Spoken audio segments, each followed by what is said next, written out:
Yeah, Jeffa. Made it. We did. Together. Have you ever been up in the waterfall at night? No, I avoided going at night because I was alone, but tonight, wow, the stars are beautiful. Yep, they really are. You know who else is beautiful tonight, though?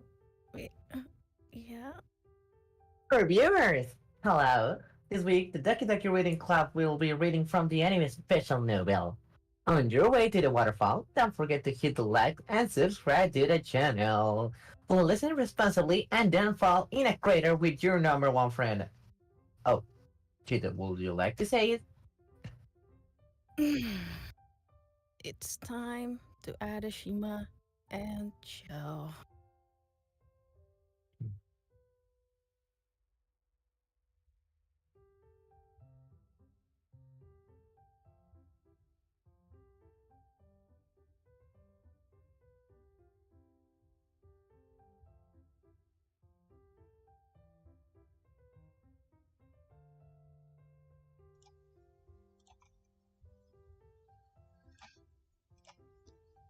Anime Special Novel 3 Mura.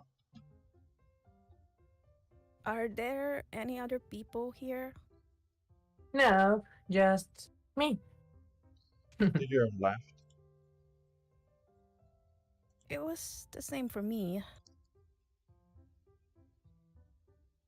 I stated, all the while continuing to stare at her. That's why I left my town and came here. Right. And so the girl and I met. Anyway, I had somehow failed to notice it while walking around earlier, but there was a giant crater-looking hole in the ground right next to the town. Multiple streams of water flowed into this pit, forming waterfall that then disappeared into darkness. Oh, how my knees had trembled when she first showed it to me. Try not to fall in. You'll die. I had no reason to doubt the girl. The hole was so incredibly deep that I couldn't even see what lay at the bottom due to the lack of light. If not for the thunderous roar of water splashing around against the rock, one might well have thought that it was in fact bottomless. Personally, I quite hated the noise, which I suppose might have been explained at least in part by how quiet my journey had been. Whereas I was left plugging my ears, the girl on the other hand did not seem to mind. You'll get used to it soon enough. I hope so. I had another look down the hole. A strange sensation passed down my mind as I did so. I felt almost unworthy. I wonder if it'll feel nice jumping in. I already told you, didn't I? Should die for sure. A slightly worried smile formed on the girl's face. So, yeah, I ended up spending the next few days there, in the ruins of the town located next to the waterfall. I now found myself staring down into the darkness, with no one by my side. How much time must the girl have spent getting all this ready? What I was referring to were, of course, the number of steps that had been put in place alongside the cliff to enable one to make their way all the way down to the very center of the massive crater. If it was drinking water she was after, she could easily have gotten that from the surface, leaving me to assume that she'd done this either out of boredom or curiosity, or perhaps a mixture of both.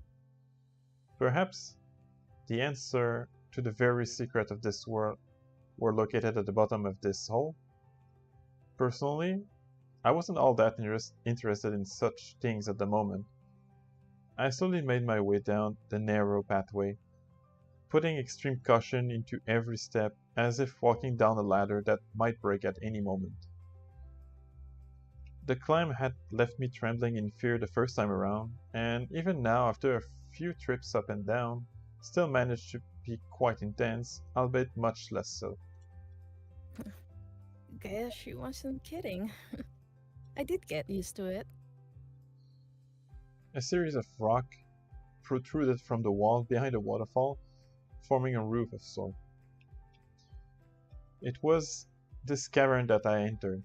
Though muffled by the rock, the thunderous sound of falling water was still loud enough to make me want to cover my ear. This proved to be the least of my worries. Occasionally, a rogue splash would hit me, causing me to feel as if my entire body had been dunked in a tank of ice water. It became a habit of mine to come here whenever I had time to kill. There was so much left to do in order to ensure my survival, and yet, I much preferred simply wasting away like this. To sum it up, I guess you could say that I was skipping. Oh, this isn't good. Not good at all. There was no weight to my word of remorse. The only thing that felt heavy was my body. If it often happened that once I settled down on the floor of the cave, it became impossible for me to force myself back up. My, how shocking to find you here. For whatever reason, the girl's voice alone sounded crystal clear to my ear. It was as if the noise in the background had no effect on her. With a certain spring to her step, Yashiro made her way over and sat down on the floor next to me. As she did so, the darkness of the cave was replaced by her faint glow. You should take you should take care. It's dangerous here. Is it really? Against, whereas I had to shout in order to avoid my voice being drowned out, Yashiro seemed practically unaffected. Yes, it is. The roof might collapse at any moment. And if that happens, you're going to get turned into a pancake.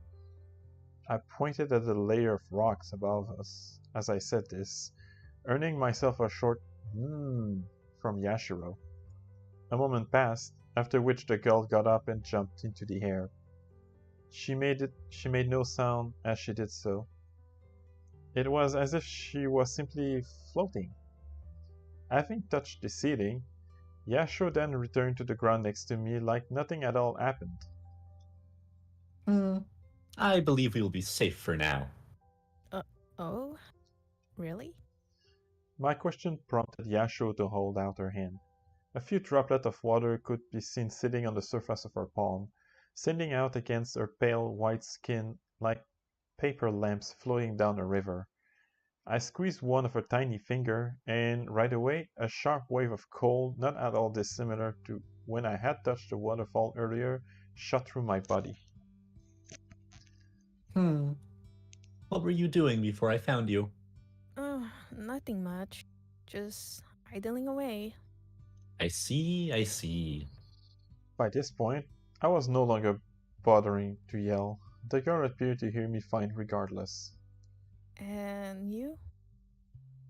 My work here is done, so I was thinking about departing to my next destination soon. The way the girl said it made it sound like the most natural thing in the world. I enjoyed our time together greatly. As it often happened, I seriously had no idea what the girl was talking about. Well, whatever. I decided that it would be for the best if I didn't think about it too hard. That reminds me. What was it that you came here for in the first place? Making sure that the two of you meet. Huh? Did she mean what I thought she meant? I hastily pointed at myself, prompting the girl to nod her tiny head. I already knew it was guaranteed to happen, but I thought I would come just in case. I didn't make a promise, she added. I couldn't help but feel like I had heard her mention that before. Why, after all, you were born to meet her, and so was she. Before I knew it, my gaze had shifted upward all on its own. Why? Because in all likelihood, that was where the girl in question was currently residing. For real? For real. All this was a bit too much for me to take in. For one, we weren't even that close. I spent most of my time down here and not up there, precisely because I didn't know how to talk with her. The times I had done so were few enough to count with a single hand. This led me to wonder, why would the girl say something like that? Was she not even a human herself? I placed my hand on the top of her head and pressed down partly to test out my theory and partly for fun, only for her body to squeeze together as if made out of jelly. I just wonder, what am I supposed to say to her? I found it impossible to properly gauge the distance between us. If I had to guess, I'd say that was because I had spent such a large portion of my life without anyone by my side. Anything? I cannot see why it matters. Seems like I picked the wrong person to ask for help then. In more ways than one, the girl was quite the enigma. You are free to not believe me if you wish, but I do believe that things will work themselves out. We are already past the difficult part. Right. Do you know what is needed to draw a circle? Before I could answer her, the girl stuck out her hand and gave it a spin, leaving a trail of glowy particles floating in the air, which then took the shape of a circle. I stared at this mysterious phenomenon in wonder, only for it to be swallowed by the waterfall mere moment later. Was that... What had she meant by that? Where was all this coming from? I really wasn't good with stuff like this. Thankfully, I didn't end up having to think about it for too long, as Yashiro quickly offered me an explanation. What is needed is a line. Oh, I didn't think it'd be something so literal. All it takes is a single spot where the line is broken, and the circle won't be able to be formed. As if to demonstrate her point, Yashiro went ahead and drew a second circle. This time, however, she left the bottom right corner open. Do you see? This shape is almost a circle, but at the same time, infinitely far away from being one.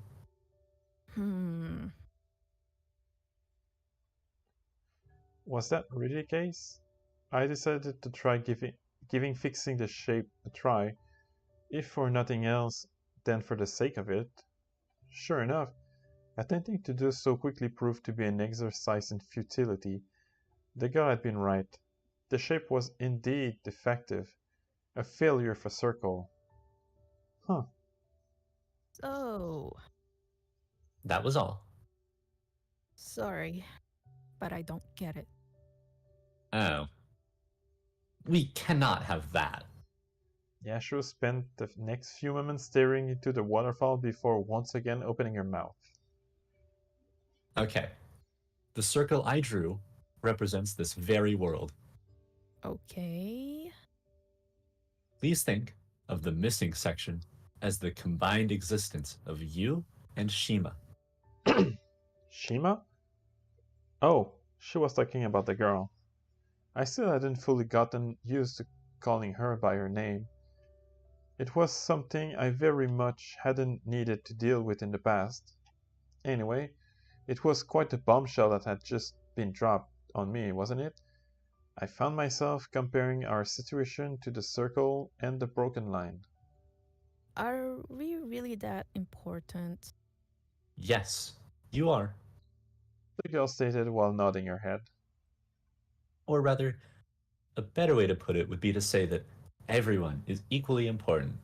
In order to recreate something, everything needs to be exactly the same way as it was in the past. Naturally, this everything includes the two of you as well. It took me a few moments to understand what was that she was saying. For whatever reason, my mind wandered to the red berries I ate on the regular. While some did occasionally taste a bit different than other, they were in all likelihood, made of the same stuff. It was the reason why you didn't have to worry about getting poisoned whenever you ate one. Was this what the girl was attempting to get across? I have no doubt that things will work out fine. You two are fated to end up together, after all. It is simply a natural part of the world we live in. I see.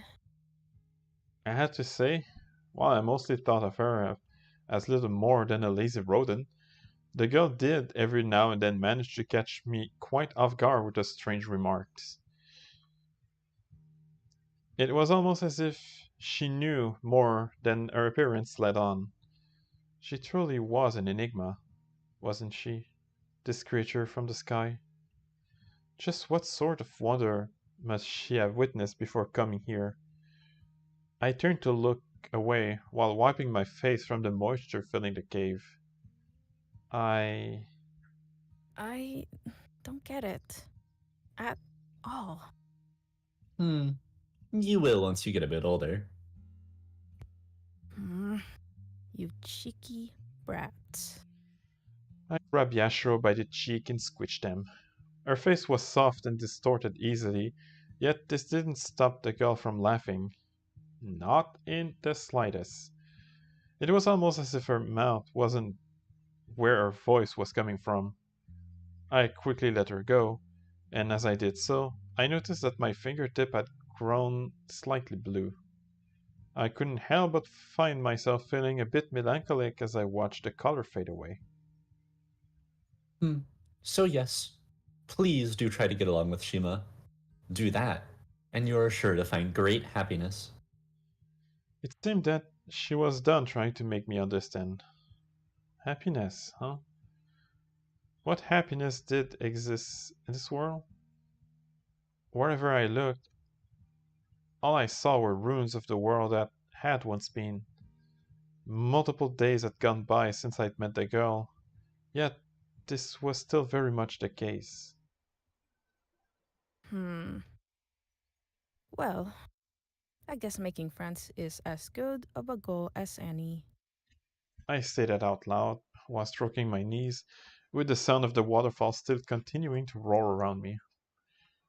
If nothing else, it should at least give me something to do. Been kinda lacking in that department lately, I feel. It's always been my goal to meet around another human being, and now that I'd done that, I couldn't help but finding myself a bit lost. Sure, I could always get moving and see if I could find someone else, but I didn't exactly feel like doing that. Another option that came to mind was returning to my home village, but that too was sadly unfeasible. It wasn't like I'd drawn a map or anything of the sort that I could use to replace my step. That was to say, I was stuck there. This would be my home for the days to come. I'd be living here with another person by my side.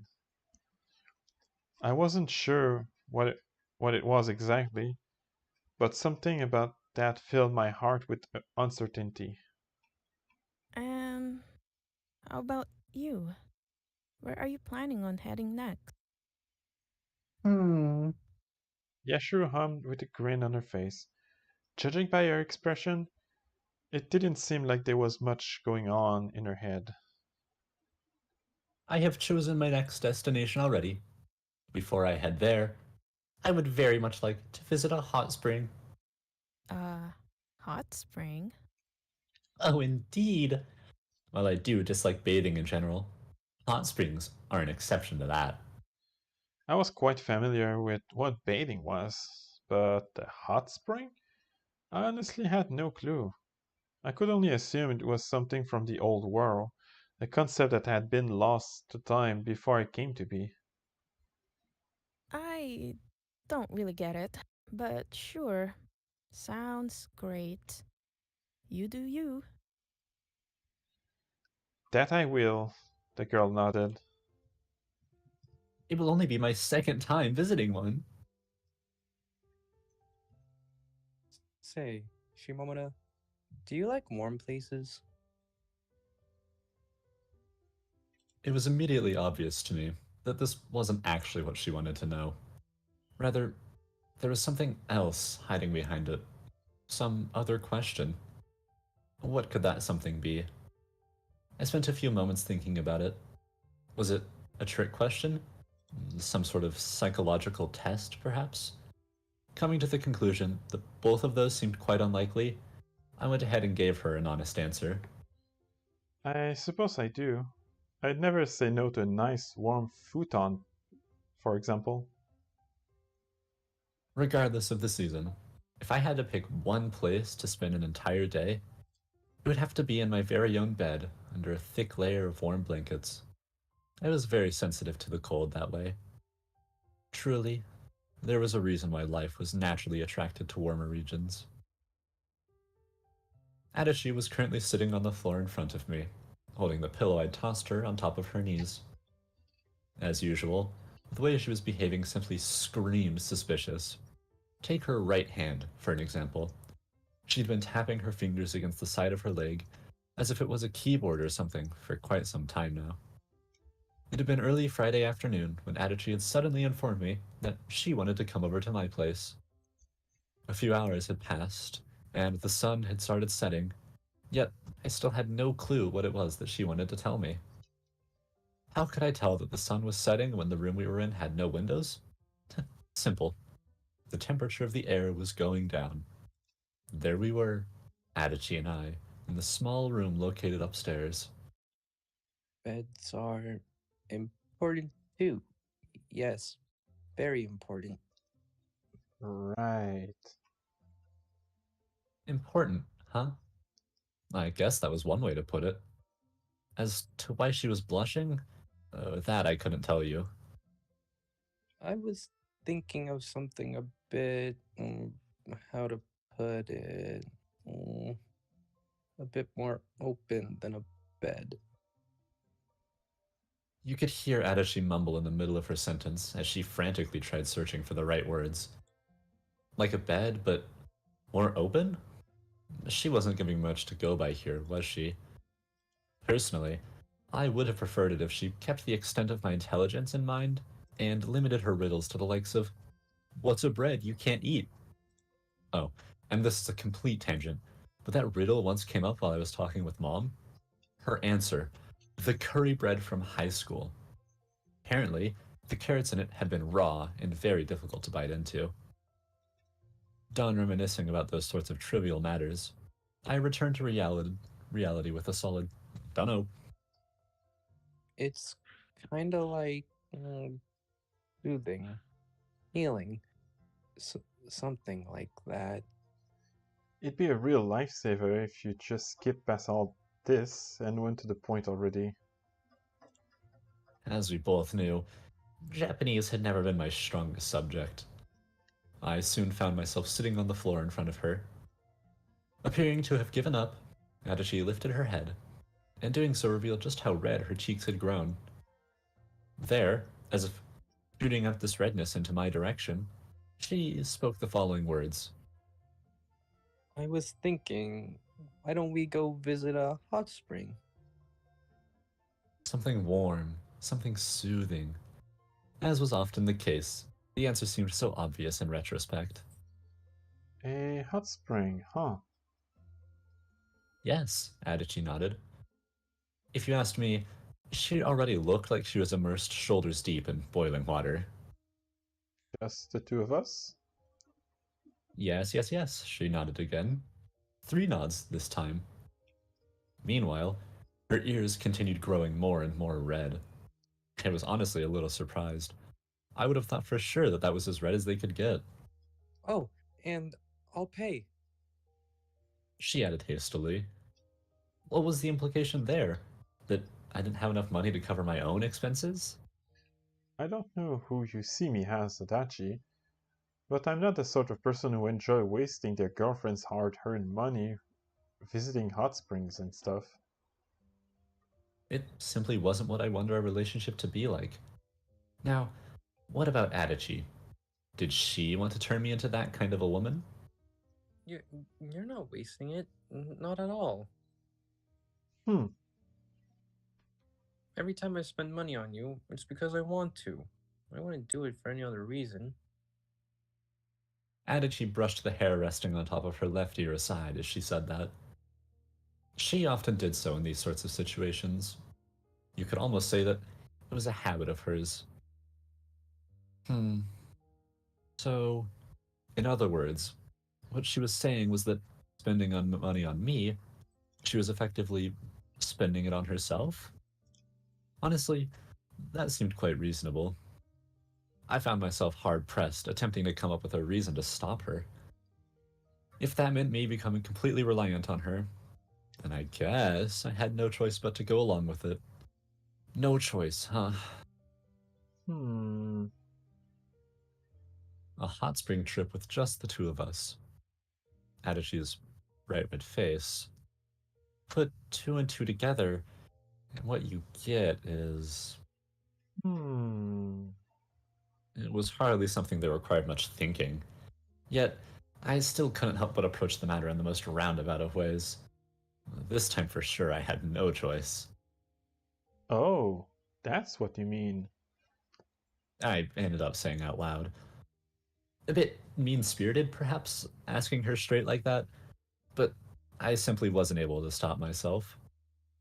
Adachi sprang up and straightened out her back. It was as if she'd just been hit by a strong gust of wind.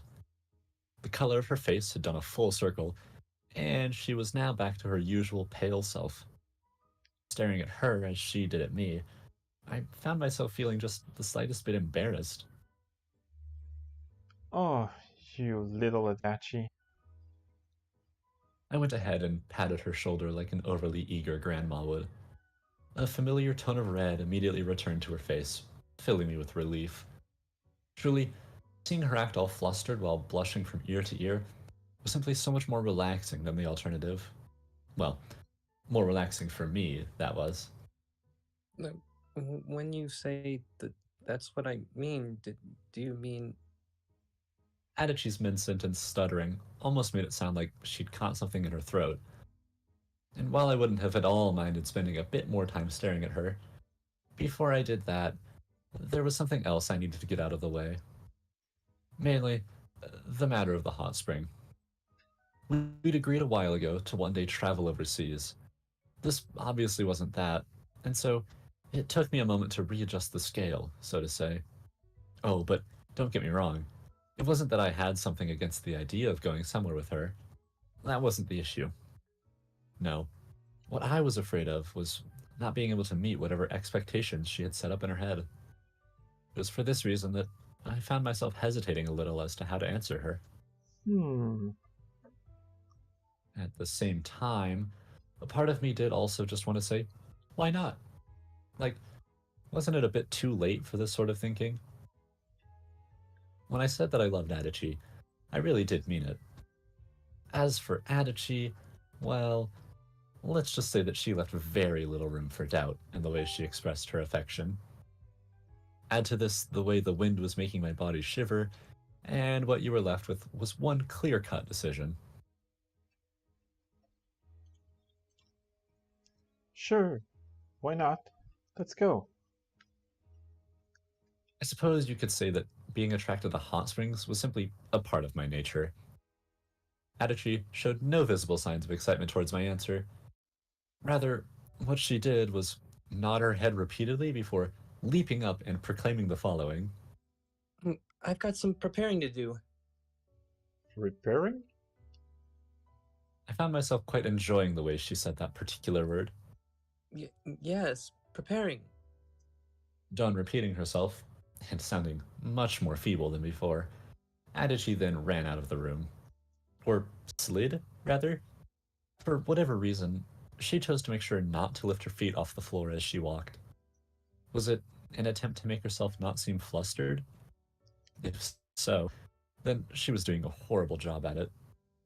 The fact that I could hear her break into a full-on sprint as soon as she'd made it to the other side of the door certainly didn't help either. I even heard her make a pinball-like sound as she presumably smashed into a wall. I could only pray that she at least had the good sense to slow down for the stairs. So, preparations. I didn't have to think about those words of hers for more than a second to find myself blushing intensely. Well, not like that was what she meant. She was obviously just talking about preparing for the trip. Obviously. I should probably start getting myself ready. That means... what? Assuming that we were simply going to be spending a day or two at a hot spring inn, then there was really nothing special that I needed to do beforehand. However, it was also possible for the situation to play out a bit differently. One thing would lead to another, and then...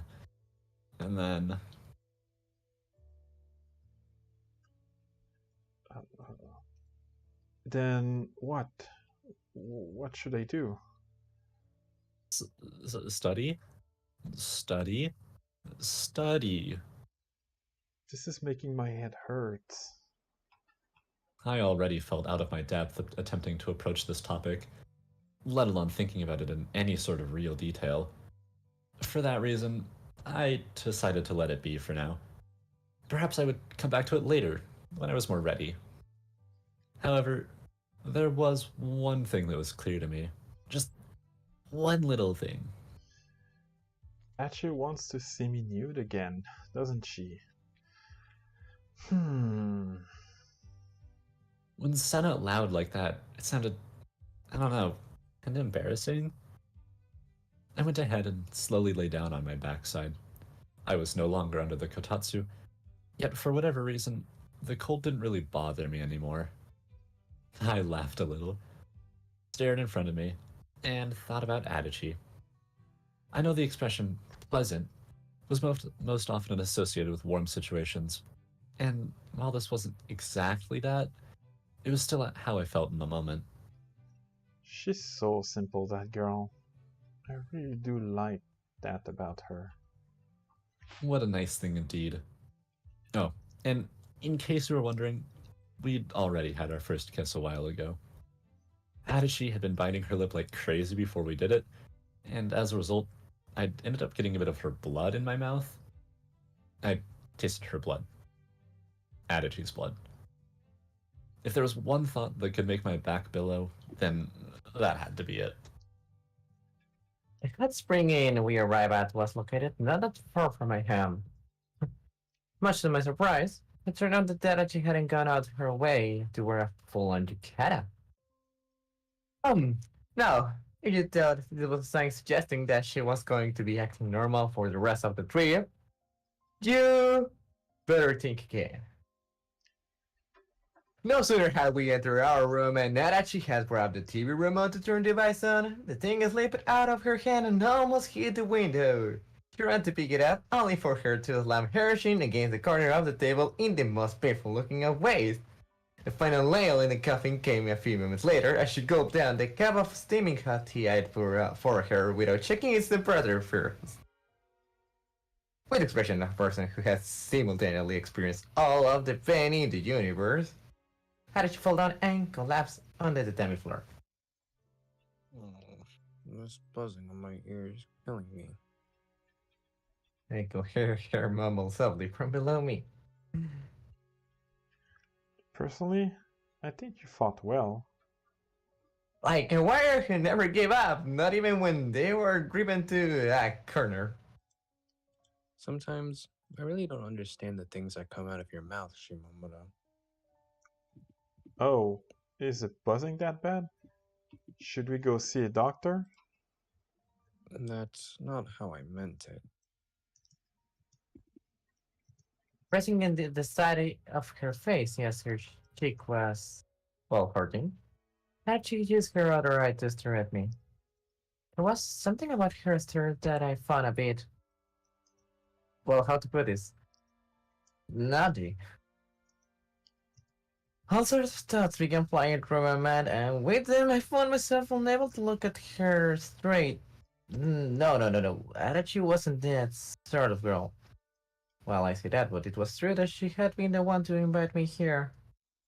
Plus, if you took her previous behavior into consideration, then the more I thought about it, the more I could feel my eyes start to spin.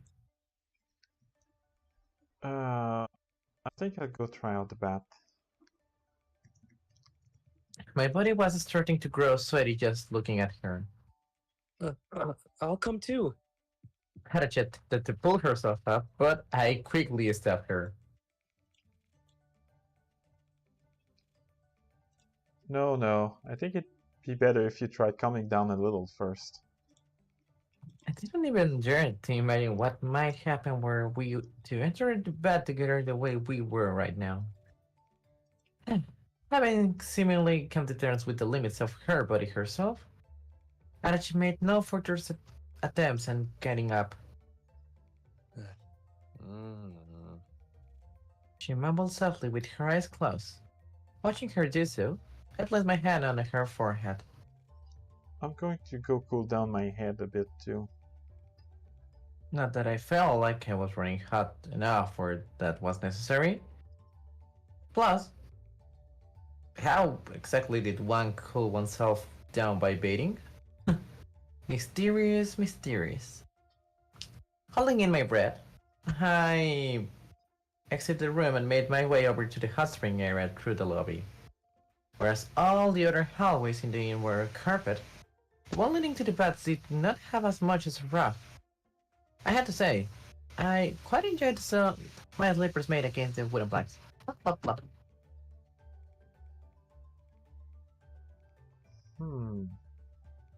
I couldn't help but wonder, what kind of a mood did you want to be in for these sorts of occasions? Maybe we should both just be naked and get over with it. That will surely save us a lot of trouble.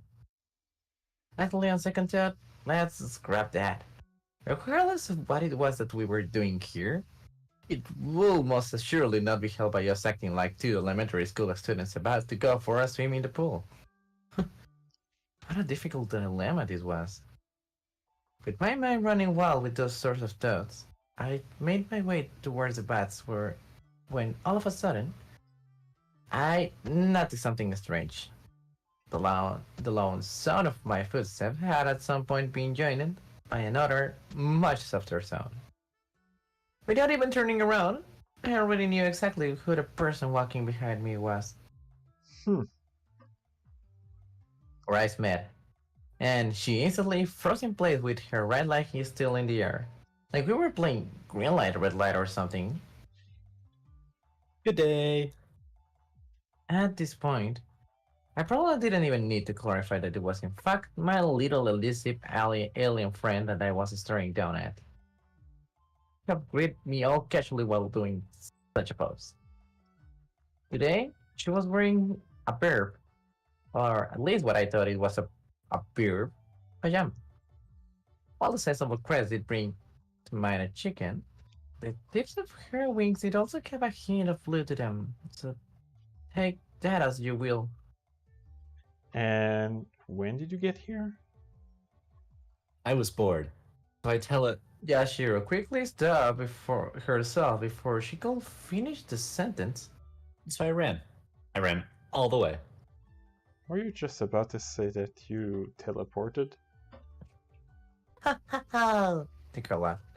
Clearly, I wasn't going to be getting a straight answer from her. My mind wandered back to the trip with Gunnan in high school. There was yet another occasion where she had been inexplicably present. I was kind of wondering whether or not you would sneak inside my bag again. I was not able to, as I did not visit your house today. My sister must be feeling pretty lonely right about now. Oh, very well then. I shall go visit her later on. Right. Not exactly what I'd had in mind. But whatever. Still, she really could just appear wherever she wanted, huh? It was almost like as if she was viewing the world not from the same level as us, but from somewhere high above. What is this place, by the way? The girl asked me while looking around. You ran here, but you can't tell. I did it on a whim, so no. It's a hot spring. A hot spring. Oh, I see, I see. She clearly didn't get what I was talking about. He may have commented it was for me to find her lying on the floor watching TV. I will have thought that she'd seen one be mentioned in a news special or something, but I guess not. On another topic, it was a hotel, meaning that you had to pay to get in here. I just heard on that. I highly doubt it. No way could I bring her along with me in good conscience. I retraced my steps back to the front desk and paid for her entry. There were two different prices, one for adults and one for children. And the latter was what I went with.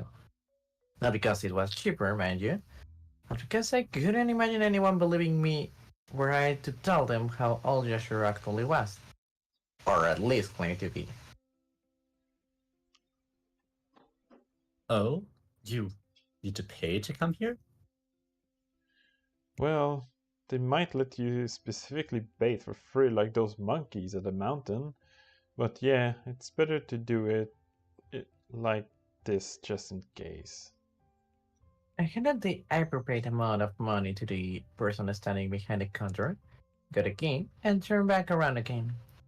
While clearly weirded out by Jashiro's curious getup, the woman didn't go as far as to comment on it, choosing instead to simply laugh and move on. I am in your debt. I feel like that's a pretty common occurrence. At the same time, I will be lying if I said that I didn't feel slightly jealous of her. It was quite a thing to be able to live without having to think about money. I was barely an adult myself, yet already, I too had begun feeling its weight. A lot of time had passed since I first met Yashiro. Years, in fact. And yet, she still looked exactly like she had back then. Nothing about her appearance had changed, not one little thing. Whereas my sister had grown considerably taller, she alone remained the size of a small child. I only found it a bit strange seeing the two still frolic about like they had done back in the day. Then again, maybe that was actually a good thing. Perhaps. Oh, I very much look forward to this hot spring thing. Oh, you figured out what it means? I wonder what it's going to taste like. Seemed like she hadn't. Passing by a handful of windows, they made our way over to the dividers leading to the dressing room. We stepped through, and there, what greeted us was a series of wooden walls, pleasantly warm in their color, as well as a slightly wet floor. I could hear Yashiro mutter the following to herself as she had a few quick looks around. Is this perhaps... Yes, now take your clothes off. Knowing just how slippery the girl could be in these sorts of situations, I decided to take justice into my own hands by pulling off her pajamas before she could react. Much to my surprise, however, that turned out to be all that she was wearing. Underneath the chicken costume, Yashiro was completely naked. Looking as she turned her deepened in, I took off my own clothes as well, put them away alongside the girl. I quickly chased after her.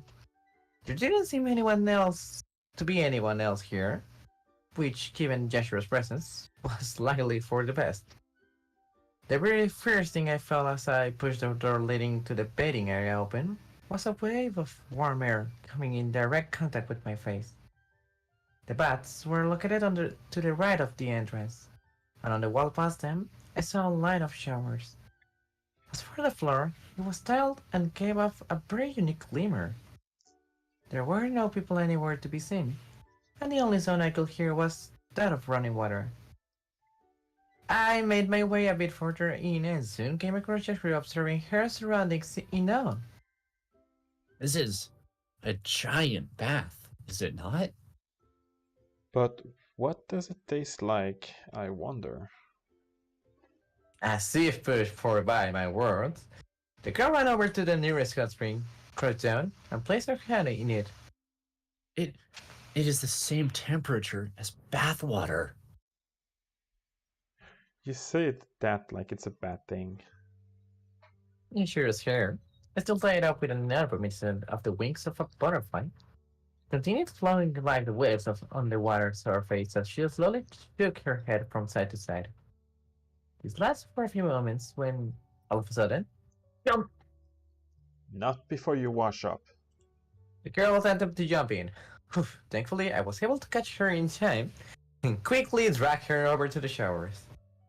There was a giant wall mirror located opposite to the shower heads, on the polished surface of which an image of Yashiro was reflected.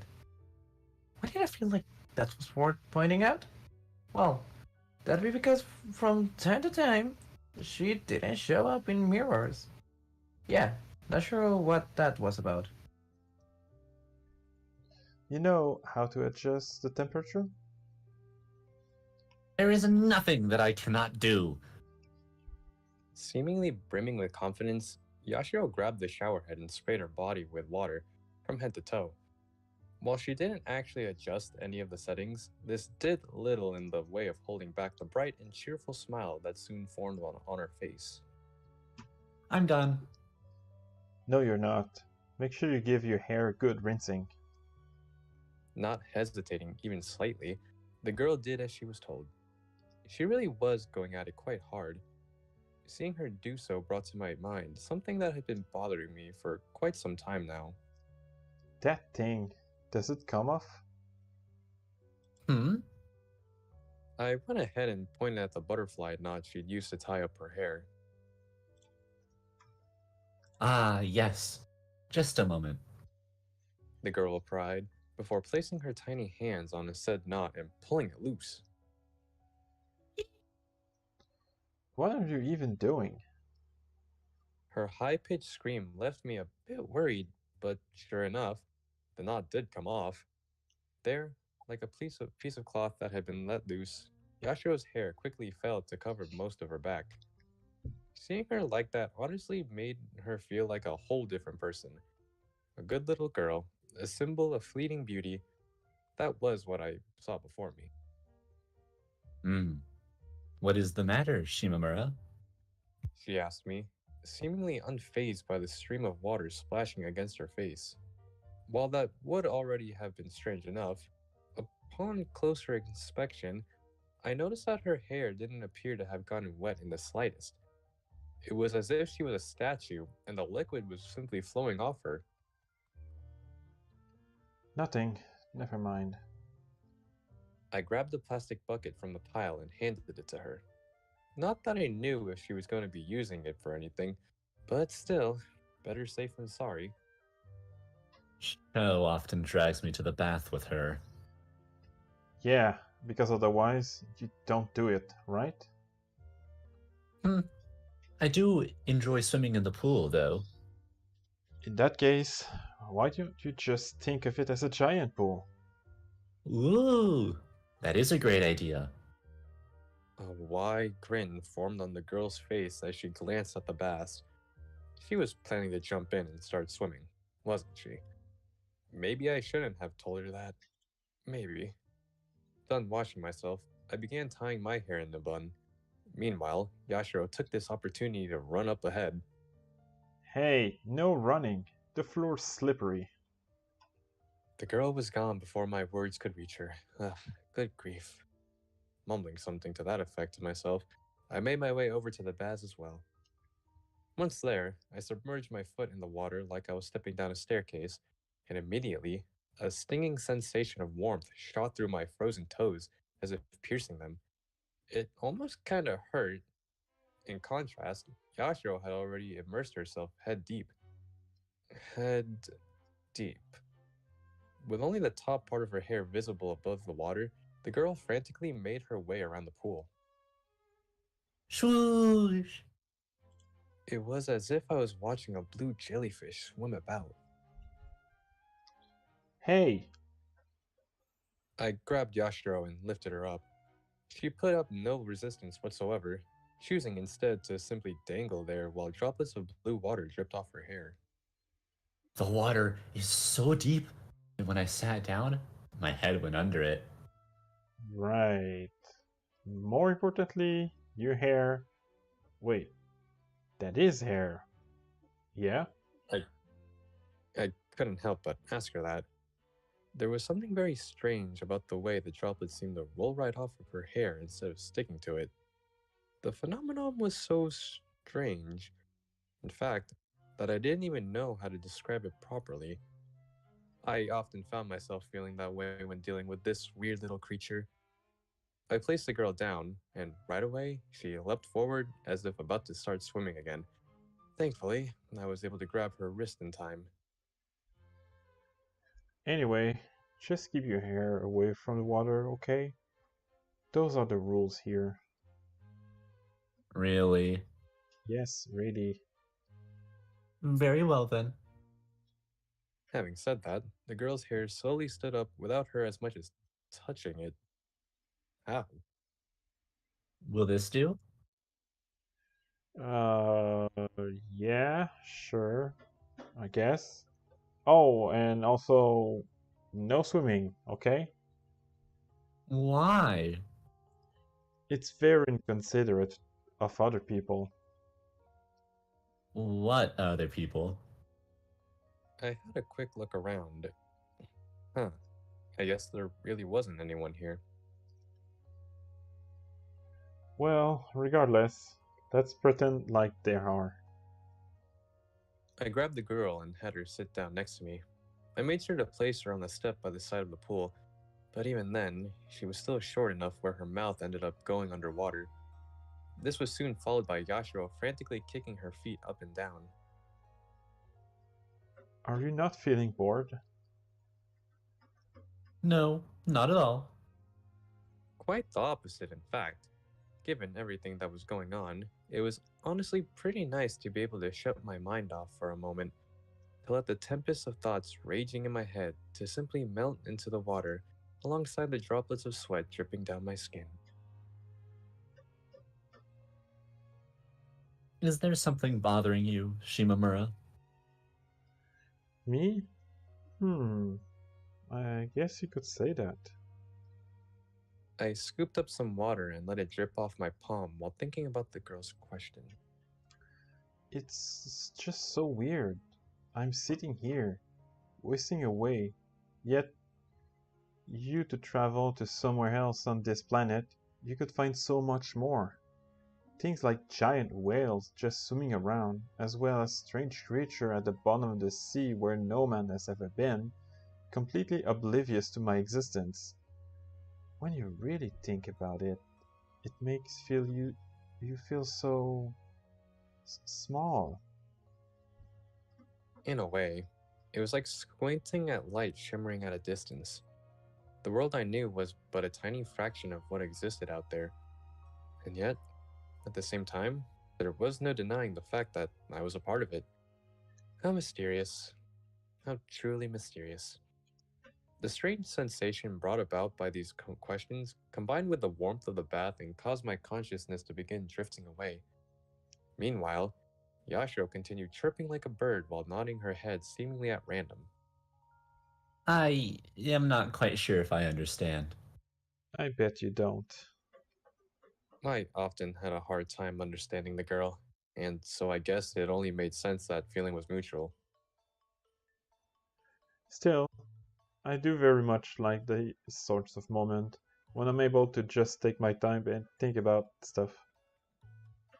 Distancing yourself from the tedium of daily life, letting your mind wander freely, and reflecting upon yourself as a person. That was more or less what I was talking about. I doubt most people could see the appeal, but I quite liked it myself. Very well then. I too shall think about things. Having Having said, said that, the girl froze in her place with her eyes facing straight forward and her mouth hanging half open. I found it highly unlikely that there was actually anything at all going through her mind. for you specifically, I get the feeling you'd find it much more enjoyable thinking about, say, what's for dinner. Oh, yes. That sounds very good indeed. This seemed to work wonders, and for the next few moments, Yashiro actually shut up. For a brief moment, I too ended up getting caught in the mood and found myself wondering what the folks back home were cooking. Will Adachi not be joining us? Yashiro asked me all of a sudden, catching me completely off guard. How did she know Adachi was with me? At no point had I brought her up, and as far as I was aware, the girl hadn't been to our room either. Wow, you're... Yes? I'm what? something else. Yay! Yashiro's tiny arm shot up into the air, creating waves which then splashed against my body. While not exactly how I'd meant it, I was glad that my statement made her happy regardless. Anyway, Adachi is... she's waiting for me. I stated softly. If that is the case, could you not hurry? Right, I guess I should. I had to say, Yashiro really was the last person who I expected would be giving me the push I needed. Then again, thinking about it more, I guess she had kinda always been playing that role. Huh, weird. Was she completely oblivious? Or did she know more than she let on? I placed my finger onto the butterfly sitting on the back of the girl's head, which she had undone earlier, but had now mysteriously come back, and made it flap its wings. Done bathing, I made a quick detour by the lobby and got both of us ice cream. Needless to say, the girl was quite delighted by this. I have changed my mind. These hot springs are not nearly as bad as I initially thought. Kind of weird licking a hot spring because of ice cream. Ho ho ho ho! We then ate our ice creams. I could feel a distinct tingle near my collarbone as I dug into mine. Standing there in the lobby, I took this opportunity to have a quick look around, only for my eyes to come across something quite strange. Specifically, a sign with a very few surprising words written on it. Huh.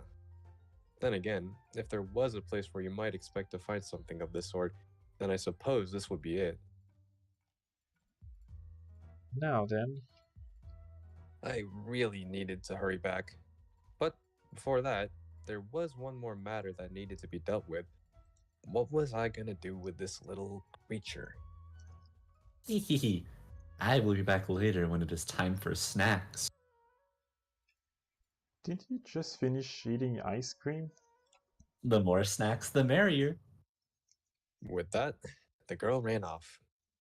She made it all the way to the end of the hallway before turning around one last time to state the following. Whatever you do not peek, alright? Or what? Will you turn me into a crane and fly away? I was, of course, referencing the famous fairy tale. Anyway, while I had no intention of going after the girl, I'd be lying if I said that I didn't find it slightly odd to see her heading towards the exact opposite direction of where the exit of the building was located. If I started running right now, would I be able to catch her, or would she already be gone? If I had to bet, my money would be on the latter. All things considered, this was a pretty good outcome, wasn't it? It would certainly have been quite troublesome had she followed me to our room. Perhaps the girl was more aware of what was going on around her than I gave her credit for. Perhaps.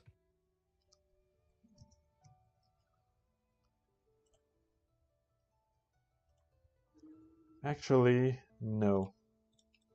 I kind of hated the idea of that, now that I thought about it. There was something about Yashiro being this playful personification of freedom and lack of obligations, which greatly appealed to me, and I preferred to keep it that way. Anyway, such profound topics being the last thing my poor old mind needed after a long bath. I gave my legs a quick shake before heading back to our room where Adachi was waiting for me. I repeated this action once more having reached the door, except this time using my shoulders. Here we go. It was almost as if I was firing myself up or something. I'm back. I won't run. I returned to our room, only to find Adachi there with her hands held high above her head. It was like she was striking a pose or something. Oh, um, sorry. Maybe I should have spent just a bit more time stretching my shoulders. Then again, I guess this outcome was better than overdoing it and having my arms fall off. Adachi was currently sitting in front of a futon laid out on the floor. From the looks of it, it appeared that she had been waiting for me. Was this really a situation calling for such formal style of sitting? I personally didn't think so, though considering how common it was for Adachi to sit that way, I suppose she was saying things differently? A futon? Huh? I couldn't help but laugh a bit while imagining the sight of Adachi trying to spread one out with her eyes spinning like crazy, her cheeks growing ever more red. Adachi slowly lowered her arms. The bat felt very nice. I stated while taking a seat next to her. As I did so, Adachi nodded her head in the stiffest of manners. You could practically hear the muscles in her neck creak. Stiff. That was the word I'd use to describe her appearance. On the contrary, I had gotten quite soft from the bat, making us complete opposites in that regard. No, but seriously, thank you. For bringing me here, I meant. Well, I say that, but it wasn't like I hadn't pitched in a little myself. This was by no means a cheap trip. So, have you stopped feeling dizzy yet? Once again, Adachi nodded her head. Maybe I should stop it with questions. If this kept up, there was a high chance that we might find ourselves back at square one. I highly suggest that you try out that bat yourself later on. At last, Adachi spoke. It was good to hear that she hadn't lost her voice. That said, she was still acting so very stiff. Stiff and formal. Watching her awkwardly shift her hands about almost made it look like her entire body had been covered in a thick layer of glue or something. Her eyes alone were able to move freely, which they did in the form of spinning around wildly. Let's go there together. I already went, though. Well, whatever. Why not? Calling it an instinct, but I got a feeling that this time, Yashiro wasn't going to be making an appearance. More importantly, you're thinking about going to bed already? We've not even had dinner yet, you know? I stated while winking at the futon, causing Adachi to, figuratively speaking, blow up. Her face was already bright red, and at this rate, I wouldn't be surprised if soon enough her hair would be as well. I could practically feel the energy coming off her brushing against my skin. Shimamura, Yes? I... You're yelling. It was highly impolite towards the other customers to make this much noise. It's not like I want to do what you're thinking. Where she practically yelled out the first half. The second half of her sentence shared none of the same enthusiasm. Like a sponge you'd forgotten to water, Adachi was quickly starting to shrivel up, yet she still somehow managed to hold out and continued staring at me with upturned eyes. Similarly, too, found myself feeling a bit lost. I really had no idea how I was meant to respond to her sudden, loud proclamation. You don't? Well, no. I mean, yes. Technically, yes. No. Unable to come up with an answer, Adachi turned to me for help. How was I supposed to know what? Having seemingly realized that this wasn't going so well herself, Adachi shifted her gaze away, placed her hands on her knees, and slouched forward. I'm No expert, but I feel like when it comes to things like these, you're not supposed to jump straight to the point. Right. With that, I switched to the role of the listener. I wanted to hear the words coming from Adachi's mouth. No matter how long it took, I was ready to wait. I love you, Shimamura. Well, thanks. Rarely did a day go by without Adachi confessing her feelings to me. Or at least, that was how I felt. When I touch you, I feel so warm. That warmth fills me and makes me want to touch you more.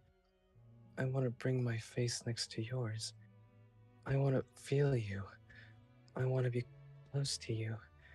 I want to squeeze you. Those feelings keep growing stronger and stronger and make me want to keep touching you more. I want to touch you all over. The sides of your hips, the backs of your elbows, your... That was as far as Adachi got before stopping all of a sudden. It was as if she had only now realized that she was speaking out loud. No, that wasn't what I wanted to say. Looking defeated, Adachi hung her head. From her point of view, it probably seemed like she spouted out some incomprehensible nonsense. And, well, she kinda did. And yet, to me, it made perfect sense. She loved me. She really did. That was the message her words carried. It was, how to put it? Normally, people struggled conveying their feelings, yet when it came to Adachi, she had no such trouble. Without hesitation, she laid out her heart in the open, exposing her truest thoughts for me to see. If I was forced to choose, I might even go as far as to say that this was what I most liked about her. Now, I already know I said this once, but just to repeat myself, I stated while softly brushing my hand against Adachi's neck. Her skin felt just as warm as the bat had. I very much like warm things. That was to say, were she going to be touching me? Were I going to be touching her? I'd be able to enjoy it. I'd be able to meet her expectations. That was what I wanted to believe. So, yeah, expectations met. Actually, I saw something earlier that I want to do with you. Huh? My comment was enough to cause Adachi to freeze in the place. Shall we go? I took her hand and pulled her up, Adachi spacing out and me dragging her along. All things considered, this was a pretty strange arrangement, wasn't it? Passing by a painting portraying a group of fishermen from the olden days, we made our way towards a direction indicated by the very same sign I pointed out earlier. Sure enough, it turned out that it had been for real. Between the windows and the mustard-colored drapes stood a pair of light blue ping-pong tables. Huh. I guess it's more than just a TV thing that you can play table tennis at these places. Hot spring ping pong. That was what it said on the sign. The handwritten letters had already begun to fade, indicating that this thing had been here for quite some time. 2 rackets had been placed on top of the table. I grabbed the blue one and pointed it at Adachi. She had yet to say anything, probably because she was too confused to even comprehend what was going on. But after a short delay, she finally nodded her head. I see. Did she? For how cool she was trying to play it, she sure was squirming about an awful lot. I took this opportunity to check if there was anyone else here. There wasn't. Furthermore, while it didn't seem like the tables had seen a lot of use over the years, they were still squeaky clean. Someone had clearly been taking good care of them. Oh? You don't wanna? I figured it might be fun to give it another shot after all these years. As for the things that Adachi wanted to do, we could get back to those later. Yeah, later.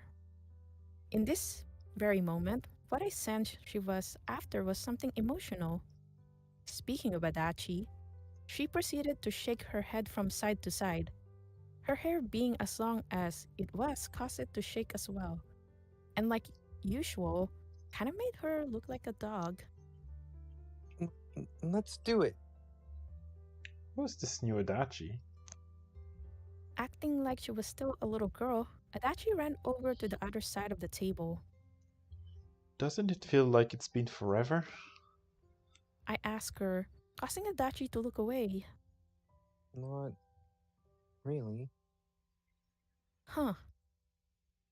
Her reply swiftly caused me to reconsider in my initial stance.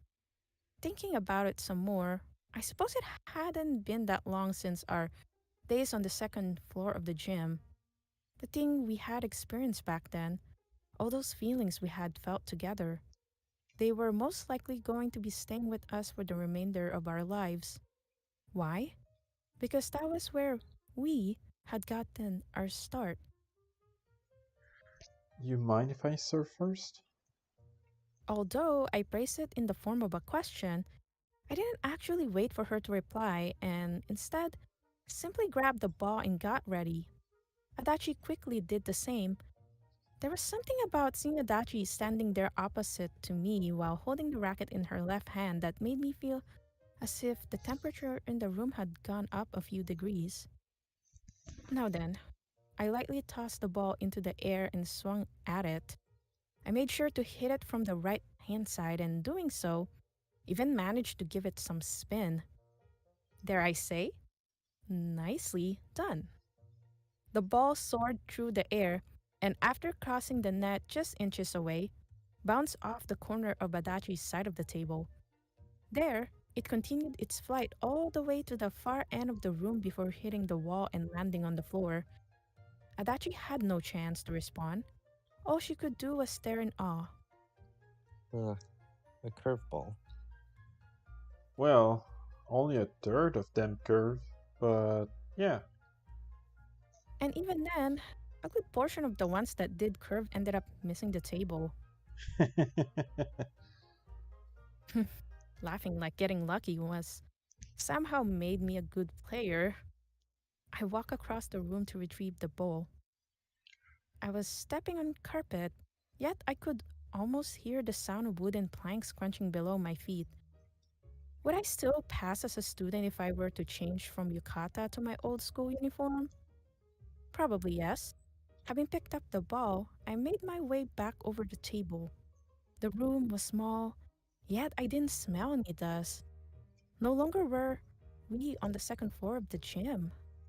The years had led us from that point to here had been full of laughs, and in all likelihood, so too would be the years that had yet to come. Not bad. After a short delay, Adachi returned my smile. It appeared that she too had made the connection between this moment and the past. That smile of hers. Truly, how I adored it. I could feel my body growing warm as I thought that to myself. Oh, there you are. I'd felt like I'd heard those exact same words not all that long ago. With careful steps, the girl made her way over to us. I saw something glimmering in the distance and decided to come check what it was. Ah, yes. That would be me. Yashiro stated while pointing at her hair. It wasn't glowing as much at the moment, though that would soon change as she stuck her finger right in the middle of the butterfly knot, gave it a quick shake, and, followed by the most fake-sounding scream I'd ever heard in my life, caused a whole cloud of those same particles from earlier to puff out. I knew it was a bit late to be asking this now, but seriously, what were those things? The girl's worn out shoes made a splashing sound as she stepped on the wet rock while making her way over. Once there, she then squatted down, just like I had, leaving Yashiro sitting between us. This was followed by her immediately starting to play with the tiny creature's fluffy hair and soft cheeks. She clearly had never seen anything quite like her. Well, I say that, but if her situation was anything like mine, she might well have reacted the exact same way just seeing another human being. Ho ho ho. What is the matter? Yashiro laughed. She didn't appear to at all mind having her face squeezed. If I traveled to the lands far away, would I be able to find another creatures like you? Naturally. There are creatures like me all around. No, there were absolutely not. If it was just the blue hair, that might have been one thing, but the girl had straight up fallen from the sky.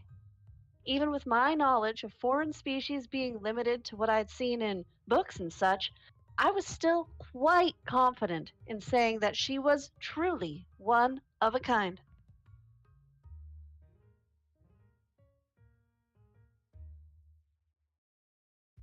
Oh, really?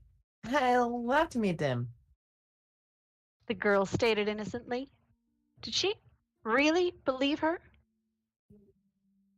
Still, with the world being the way it is, I can see that happening anytime soon. I am sure that you will be able to one day. Huh? No, I don't think so. Once the circle becomes whole again, it is very likely that the world too will stabilize. This comment of hers was enough to leave the girl staring at Yashiro with a puzzled look on her face. My gut reaction was to do the same, but then I recalled a conversation I'd had with her earlier. She'd mentioned that same broken circle back then as well. Was that supposed to be the world as it had existed before?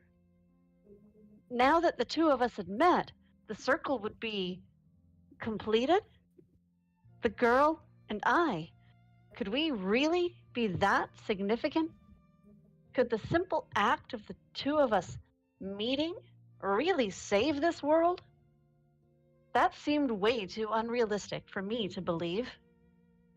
Then again, for what it was worth, Yashiro was definitely a reality-defining being herself.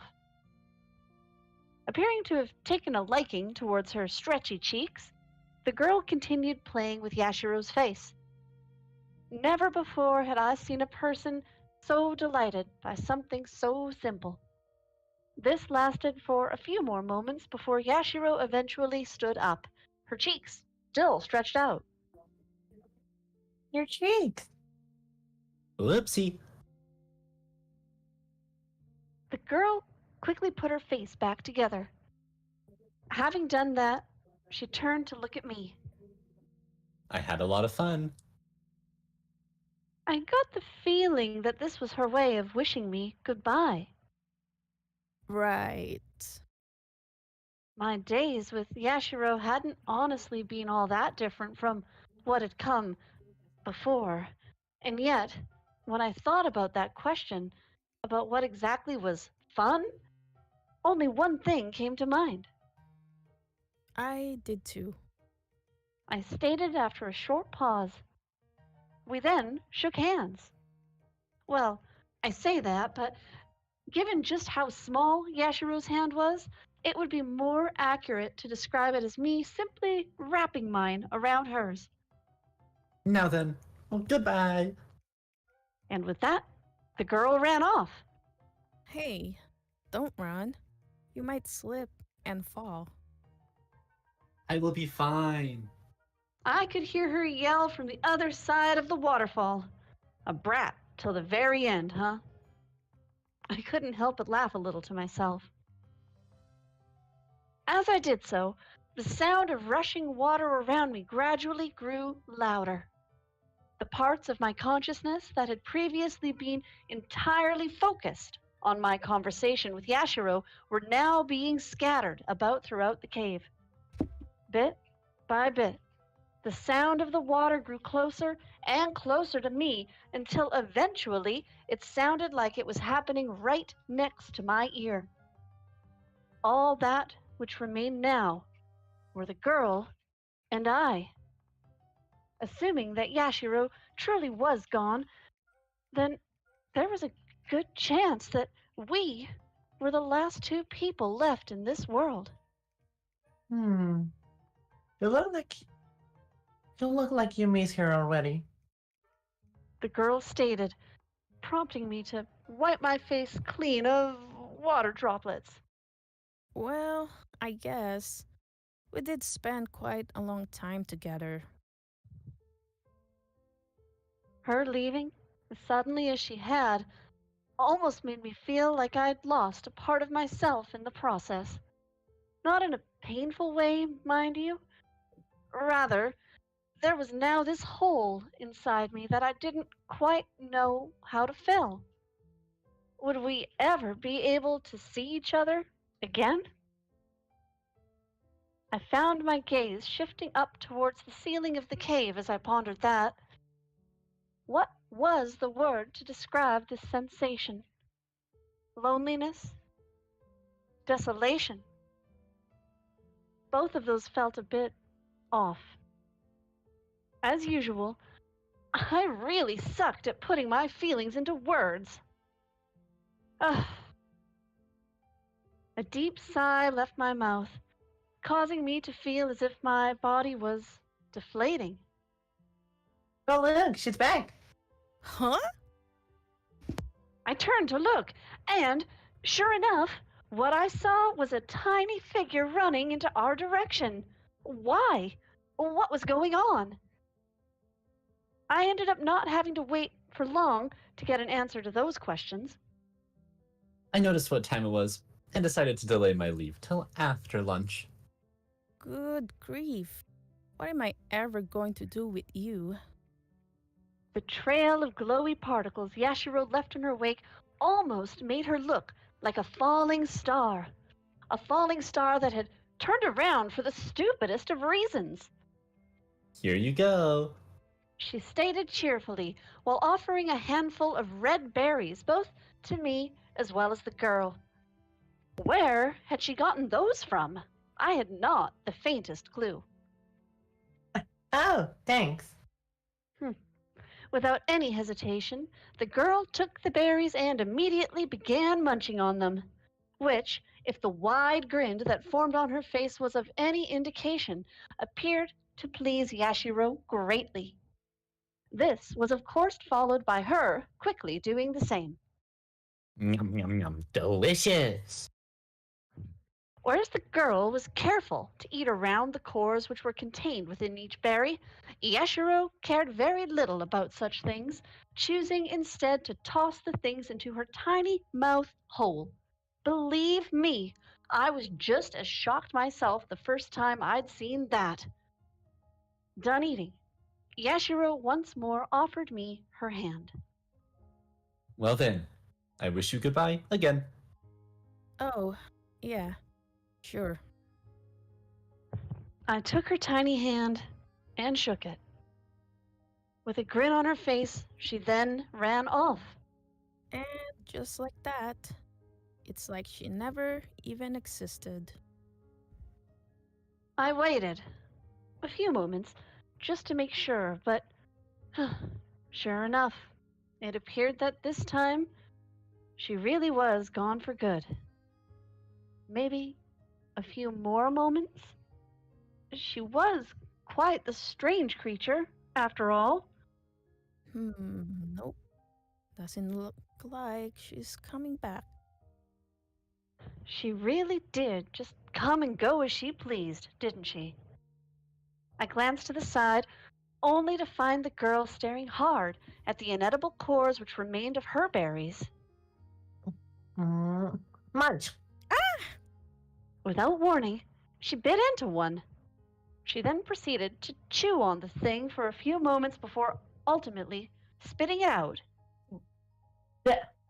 No, definitely not going to work. I highly suggest that you don't try imitating her. The way she ate hers made them look delicious, so I figured this might be a type of fairy where even the censors are good to eat. No such luck, unfortunately, she added while staring at the saliva covered object now lying on the stone floor. It appeared that I'd found myself yet another weirdo. That girl, she's not coming back. Probably not. No. How unfortunate. She stated, this time with a slight smile. She then took one of her fingers and pointed it into the direction of the waterfall. I come here quite often myself. Oh, really? So all those steps and stuff? Yep, I built them. I stepped halfway through though, as you can see. Some other things came up. Important things, she added while scratching her neck. I like it down here. It's nice and cool. Maybe even a bit chilly. That was certainly true, and not just because of the actual temperature of the air. The decay going on above the surface could not reach the depths of this cave. It was like its own separate universe, free to forever remain stuck in the past while the rest of the world continued on around it dying.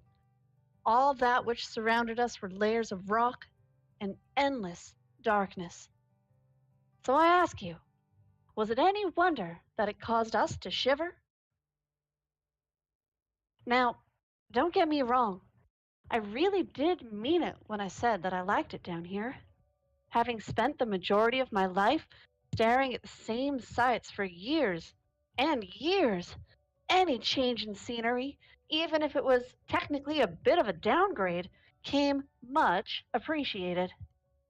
I suppose it just went to show you that the world was truly filled with all sorts of interesting things for you to find if you just bothered to look. We spent the next few moments like that, silently staring at the waterfall. Its ceaseless roars almost sounded like those of a wild animal. I don't know. Actually, that was a lie. Whereas the girl's eyes remained completely motionless, the same could not be said of mine. Every so often, I found myself sneaking a few quick peeks at her. I blamed Yashiro and her grandiose statements for this. Regardless, back to the girl. She seemed a bit tired, sleepy even, and also a bit lonely. There was something about her expression that made it seem like she was purposefully trying to avoid making eye contact with me to stop things from maybe getting awkward. Looking at her again, she was truly, I tried my best to think of some poetic expression, but nothing really came to mind. Did it need to be complicated? Couldn't it just be something simple? In the end, this is what I decided to go with. Pretty. She was very, very pretty. Quite a basic word to use, I grant you that. However, that was the paradox, wasn't it? The situations where you were faced with something deserving of that extra bit of gravitas were exactly the same ones where you could only think of the words most basic. I went ahead and imagined the girl floating in a pool of water so deep that it appeared endless. Her arms were spread out wide, and there was a satisfied yet slight smile on her face. As for her long hair, it too was completely disheveled. This was merely my imagination. It wasn't actually real, yet for some reason, it managed to make my heart ache so. If my thoughts alone were enough to cause me to feel this way, then what would happen were I to witness such a sight for real? As if desiring just that, my heart continued beating faster and faster until eventually Have you ever been to the bottom of the waterfall? Those desires manifested themselves in the form of a question. Nope. The girl stated bluntly. As for me, I was quick with a follow-up question. Wanna go check it out? Apparently, this was shocking enough to cause her to spend the next few moments staring at me in awe. An awkward laugh soon left the girl's mouth as she stated the following. That's that sentence. You never know if you don't try. With the two of us, I'm sure that we'll manage somehow.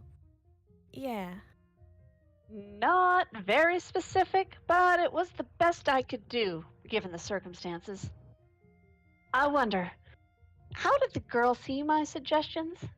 Did she think it was a waste of time? Probably so.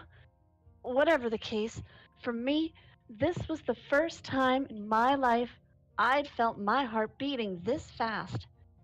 It truly made me feel like I was alive. I wanted us to be together. I wanted to do things with her. Looking down from the surface, the cave truly did appear endless, like a pathway leading all the way to space. However, I wasn't scared. If that's what it turned out to be, if it could take us away from this planet, I would welcome that with open arms.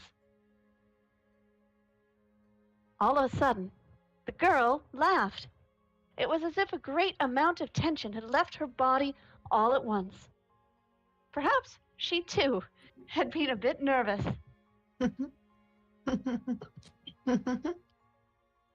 That doesn't sound too bad. Right. I don't think so either. There was no longer a need for me to travel past the horizon. Why? Well, because I had found that which I had wanted to see the most, right next to me. Never before had I felt quite like this. I wanted to live. I wanted to live with her by my side. Till that mutual desire of ours stopped being something we did just because and became something so much more. That was the path I saw waiting for us in the future. No matter where the world took us, whether it was up or down, backward or forward, or even into space, we would not stop walking. I took the girl's hand and slowly laid my fingers over hers. Something about her touch felt so familiar. Alright, we done. Alright. Thank you, everybody. I was gonna Thank let you.